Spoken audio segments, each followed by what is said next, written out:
Last week, I spoke about grief, and this week things are a little bit lighter, so yay! Hi, I'm Veronica Lee. This is your weekly transformational forecast for the week of June 13th, 2022.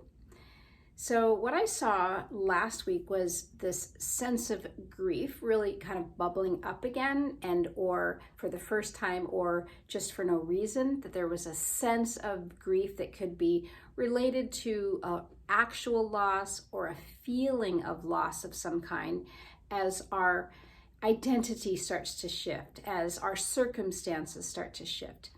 What I saw as the week kind of came to a close and moved into this phase is that there was sort of a peak, and then it's, kind of gotten a little brighter, let's say, and now it's moving through this process of easier, but maybe some spots of tenderness. So that's the best way I can describe it. So in terms of this movement through what might feel like, let's say, minefields, that we're walking through this emotional or even in some ways financial or personality minefield where we have to sort of be a little bit cautious about where we step or what we say or what we do.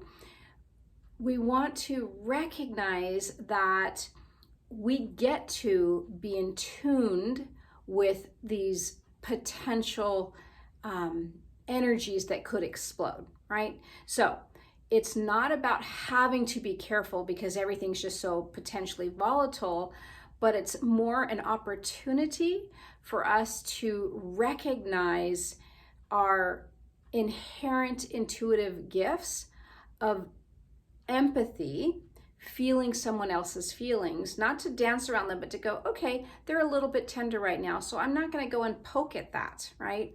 Or to start to learn to tune into the cosmic energies a little bit more keenly to say, today it feels like I'd like to be a little bit more inward and a little bit more mindful, not because I'm afraid, but because I can sense the volatility that is out there. And so it might be best to sort of avoid that.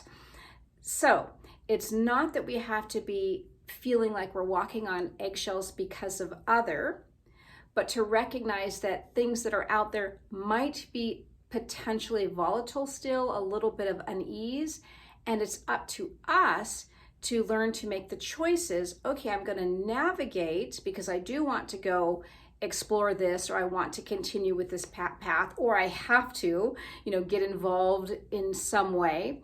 But as doing so, I'm going to use my own inner guidance, my own intuitive voice or knowing to navigate with more grace and ease rather than going in totally blind and like stumbling and then whoops, I fell and this little, explosion happened. Not to say that we cause it or that we trigger it, but to recognize our coexistence within it and that we can use our inner navigation to move through it a little easier. Hope that makes sense. I look forward to next week, and have a great week trying to feel into what your body, your soul wants you to do to navigate through this week as it starts to open up to greater potential within us.